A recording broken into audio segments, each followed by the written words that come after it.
Hi, children of God! Long time no see. Gimingaw na kay ko sa inyo, children of God. And every day, maskin pa og dili ta mag-live, dili ta mag-create og video online, as long as every day ka nakikommunicate sa Ginoo, that matters, children of God. So, children of God, let's receive Jesus for today, no? Let's receive Jesus every day of our lives, okay? Again, every day is different battles in life. Every day is a different life, no? It's a different day. So, meaning, we can encounter different situations in our lives every day, no?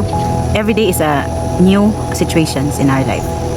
Some of the people kanang neutral lang, pareho ra gyapon og dagan sa kinabuhi sa matag adlaw, but don't let it happen, children of God, that you will feel stagnant nga mura ka og walay dagan sa kinabuhi, walay nahitabo sa imong kinabuhi, no? Every day of your life. Don't let it happen. So, how to make our life, our daily life more progressive and more blessed is only in Jesus' side, only in the side of God.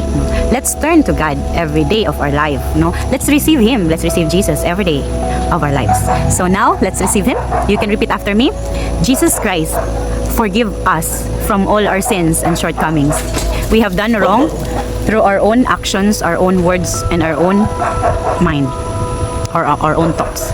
Forgive us, Jesus Christ, and from now on, we receive you as our personal Lord and Savior every days of our lives. And Lord God, we cannot do anything without you. We cannot do anything without your blessings and without your presence and your grace and your provision. So, every day, Lord, we are giving you thanks, we adore you, we praise you, and we magnify your name because you are our provider, our great provider. And you are the only God that fills the emptiness in our hearts. Thank you, family, because you received Jesus Christ with me today. And of course, we have our Bible today, and it's from GNT version. So, let's open now the Holy Scripture of our Lord. It comes from the book of Isaiah. We will choose Isaiah chapter 3 verses 13 to 15. Hallelujah. So, children of God, it says here, the Lord judges His people. The Lord is ready to state His case. He is ready to judge His people. The Lord is bringing the elders and leaders of His people to judge. He makes His accusations. You have plundered vineyards, and your houses are full of what you have taken from the poor. You have no right to crush my people and take advantage of the poor. I, the sovereign Lord Almighty, have spoken. Hallelujah. Even the Lord said, no, He makes this, you have plundered vineyards and your houses are full of what you have taken from the poor. You have no right to crush my people and take advantage of the poor. So, karon labi na sa situation karon, no, nga ang kuan ang mga politikanon karon, not all man, dili man tanan, but some of the political leaders were taking advantage to the poor people. Of course, our taxes has been we paid with our own taxes, right? So with our own taxes, some of the powerful people, no, kanang took it in their personal interest, for their personal interest, children of God. So isa na siya ka example nga naade gyapon mga tao nga mo take advantage ato, miskin pag dili tay anak ka kwartahan, dili tay anak ka kanang gamhanan, pero with our own kuan manggod, with our own worth, ila nang gikawat sa kaaway. So we should not get angry or get mad at those people, because it is because of the lies of the enemy. It is because of the kanang tactics of the enemy, no? And namang partly man gyud pod ang tao namang gilapses, no, as human, because kanang kabalo man gyud tang gitagaan tag freedom of choice sa Ginoo. So unsa atong choice sa kinabuhi, children of God, kung makadaot na nga choices, then we should know on how to prevent doing that foolishness, that wickedness nga kabalo tang nga makadaot na sa mga tao, that decisions in your life, the choices in your life nga kabalo kang makadaot sa unahan, no? We should kanang be mindful.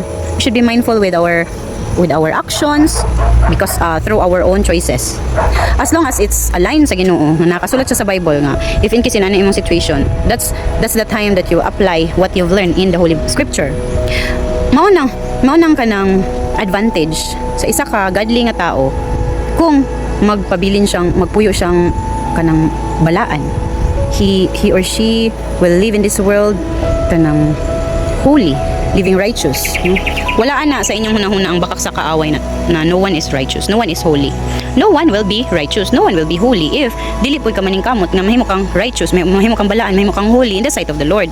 It doesn't mean holy ka in the sight of people. We should not care about the people's intuition, about the people's kanang reaction and judgment against you. We should not be kanang concerned about that. We should be concerned about the sight of God.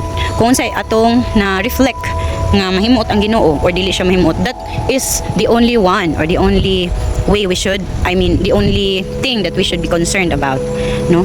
What would sa atong mga action, what would be God's reaction?